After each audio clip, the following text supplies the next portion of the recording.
नमस्कार, न्यूज गृह एनालाइसिस एनजिएमा स्वागत छ। म विजय पौडेल। जनसांख्यिक बसोबास र भूगोलको आधारमा विश्लेषण गर्ने हो भने नेपालका सबै पार्टीको शक्ति तराई मधेसमा छ। जनसांख्यिक अनुपातका आधारमा निर्वाचन क्षेत्र निर्माण हुँदा तराई मधेसमा धेरै सिट छन्। तर मधेस र मधेसी मुद्दालाई नै केन्द्रमा राखेर उदाएका दलहरूले भने यसको तात्विक लाभ लिन सकेका छैनन्। मधेस आन्दोलनले नेपाललाई संघीय लोकतान्त्रिक गणतन्त्रमा रूपान्तरण गर्यो। संघीयतामा गएपछि भएको पहिलो निर्वाचनले मधेस प्रदेशमा मधेस आन्दोलनको नेतृत्व गरेका दलकै नेतृत्वमा सरकार पनि बन्यो।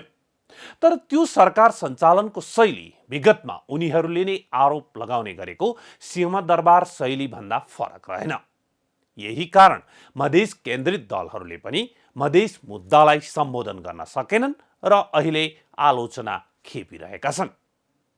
आफूहरूले काम गर्न नसकेको स्वीकार गर्नुभन्दा उनीहरू अहिले पनि संविधान, शासकीय स्वरूप र निर्वाचन प्रणाली भएन भन्ने अन्य दलहरूको जस्तै पन्छिने बहाना बनाइरहेका छन्। मुद्दा एउटै भए पनि मधेसका शक्तिहरू पनि पटक पटक विभाजित हुँदै अगाडि बढिरहेका छन्, जसको लाभ अन्य दलले लिइरहेका छन्।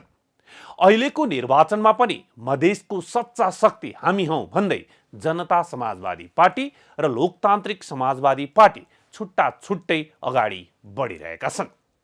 आजको न्यूज गृह एनालाइसिस एनजिएमा हामी यिनै दुई दलको घोषणापत्रको विश्लेषण गर्दैछौं। जनता समाजवादी पार्टी र लोकतान्त्रिक समाजवादी पार्टी विभाजन नै विभाजनको इतिहास बोकेका पार्टी हुन्।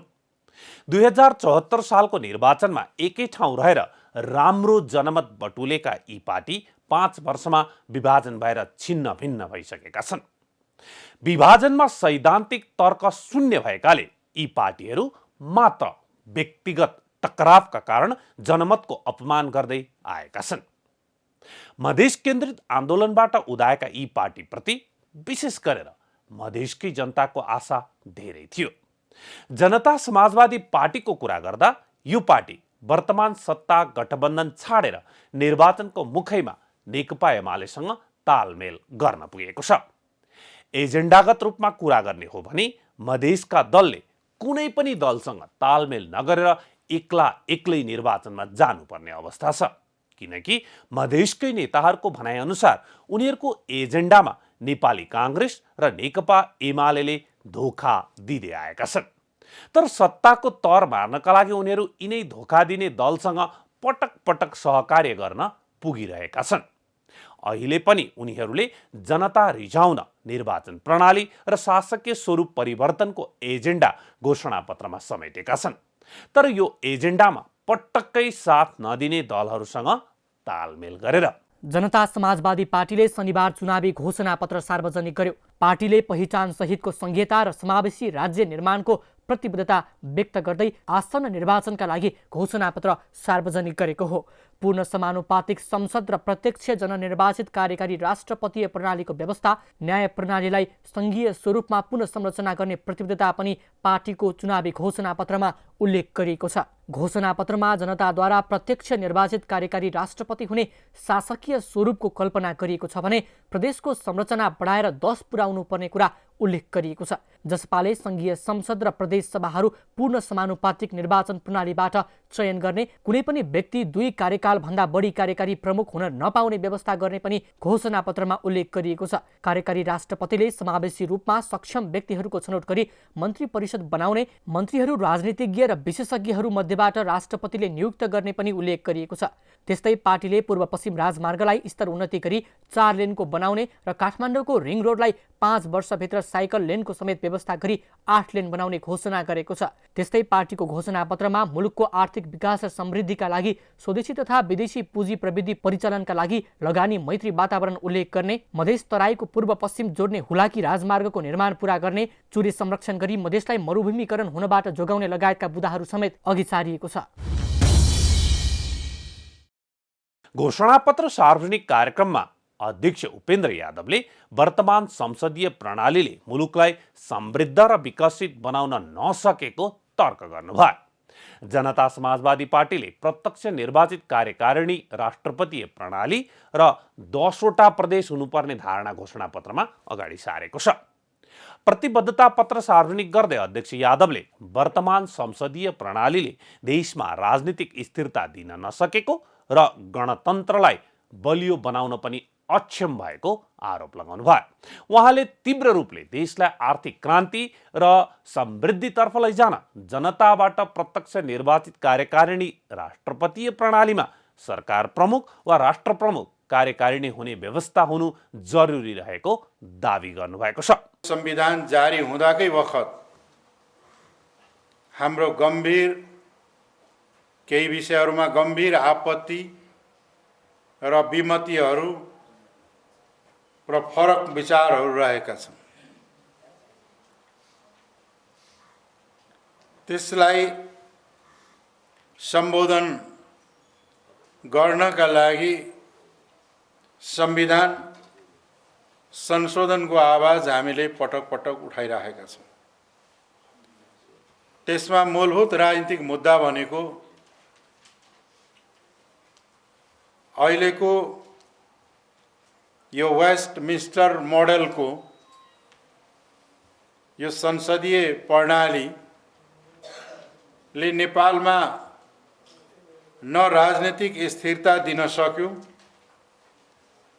न संघीय गणतन्त्रलाई बलियो बनाउन सक्यो, न आर्थिक विकासतर्फ नै मुलुकलाई बढाउन सके।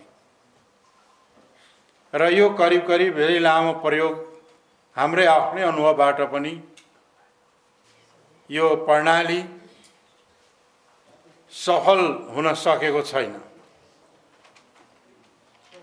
त्यसर्थ राजनीतिक स्थिरता, लोकतान्त्रिक गणतन्त्रको संस्थागत गर्ने र तीव्र रूपले अब आर्थिक क्रान्ति, आर्थिक परिवर्तनको बाटोबाट समृद्धितर्फ लैजानका लागि जनताबाट प्रत्यक्ष निर्वाचित कार्यकारिणी राष्ट्रपतीय प्रणालीमा या सरकार प्रमुख या राष्ट्र प्रमुख कार्यकारिणी हुने र जनताबाट प्रत्यक्ष निर्वाचित हुने व्यवस्था र समानुपातिक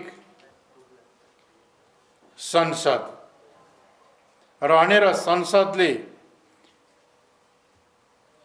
संसदीय कार्य, व्यवस्थापकीय कार्य व्यवस्थापिकाले गर्ने कार्यमा सीमित रहने र कार्यकारिणी राष्ट्रपतिले सरकार निर्माण गरेर कार्यकारिणी अधिकारको उपयोग गर्ने र स्वतन्त्र र निष्पक्ष न्यायालय, राजनीतिक हस्तक्षेप र कार्यकर्ताको नियुक्ति, राजनीतिक प्रभावबाट मुक्त स्वतन्त्र र सक्षम न्यायालयको व्यवस्था गर्नका लागि वर्तमान संविधान नै संशोधन गर्नुपर्दछ। अध्यक्ष यादवले देशको निर्वाचन प्रणालीलाई खिचडीको संज्ञा दिँदै निर्वाचन प्रणाली महँगो, विकृतिमूलक भएको बताउनु भएको छ। उहाँले निर्वाचन प्रणालीलाई संशोधन गरेर समानुपातिक निर्वाचन प्रणालीतर्फ अघि बढ्नुपर्ने पनि बताउनु भएको छ। उहाँले अहिलेको निर्वाचन प्रणाली धेरै खर्चिलो भएको र यो प्रणाली निरन्तर रहने हो भने सामान्य नागरिकले चुनाव लड्न सक्ने अवस्था नरहने तर्क गर्नुभएको छ। उहाँले न्यायालयको पुनर्संरचनामा पनि जोड दिनुभएको छ। हाम्रो देशको यो खिचडी निर्वाचन प्रणाली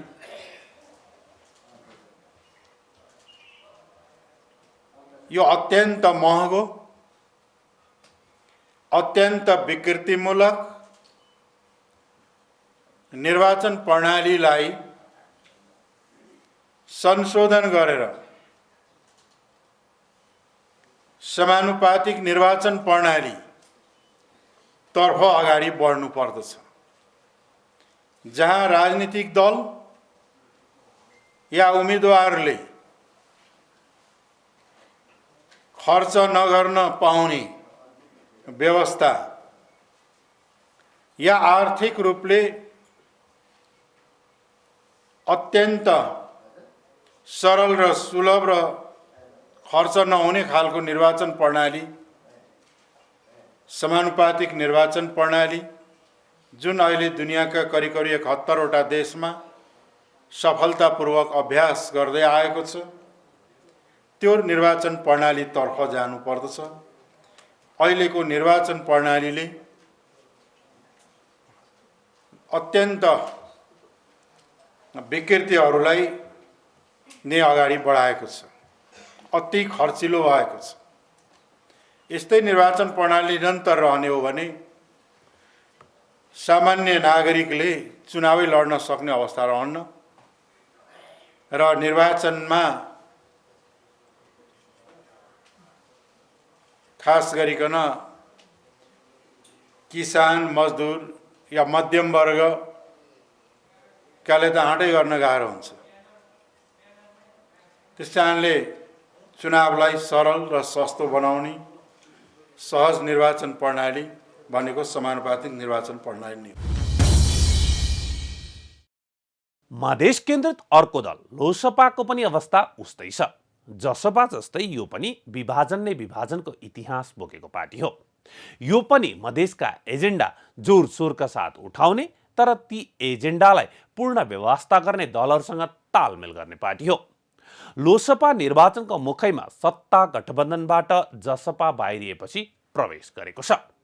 संघीयताको मसिया मान्ने मधेस केन्द्रित दलहरूलाई थाहा छ र थाहा नभए पनि संविधान जारी भएको 7 वर्ष र पछिल्लो निर्वाचनको 5 वर्षमा बुझिसकेको हुनुपर्छ कि यदि उनीहरूलाई उनीहरूको एजेन्डा सही लाग्छ भने त्यो एजेन्डामा नेपाली काङ्ग्रेस र नेकपा एमाले साथ दिँदैनन्।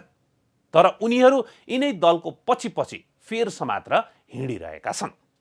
यदि एजेन्डा सही हो भने लोसपा र जसपा दुवै मिलेर जानुपर्ने हो। तर मिल्न नसकेका कारण एजेन्डा ठिक होइन वा सिद्धान्त, विचार र पार्टीभन्दा माथि व्यक्ति हो भन्ने सन्देश यिनीहरूले दिइरहेका छन्। लोसपाले घोषणापत्रमा संविधान संशोधनको एजेन्डालाई नै प्राथमिकताका साथ उठाएको छ। लोकतान्त्रिक समाजवादी पार्टी लोसपाले संविधान संशोधन अघि बढाउने प्रतिबद्धता सहित चुनावी घोषणापत्र सार्वजनिक गरेको छ। आगामी मङ्सिर 4 गते हुने प्रतिनिधि सभा र प्रदेशसभा निर्वाचनका लागि आइतबार घोषणापत्र सार्वजनिक गर्दै लोसपाले संविधानको पूर्णता, पहिचान सहितको संघीयताको व्यावहारिक रूपान्तरण, नागरिकता वितरणको सुनिश्चितता, समानुपातिक समावेशिताको परिणाममुखी प्रत्याभूति हुनुपर्ने अवधारणा अघि सारेको छ।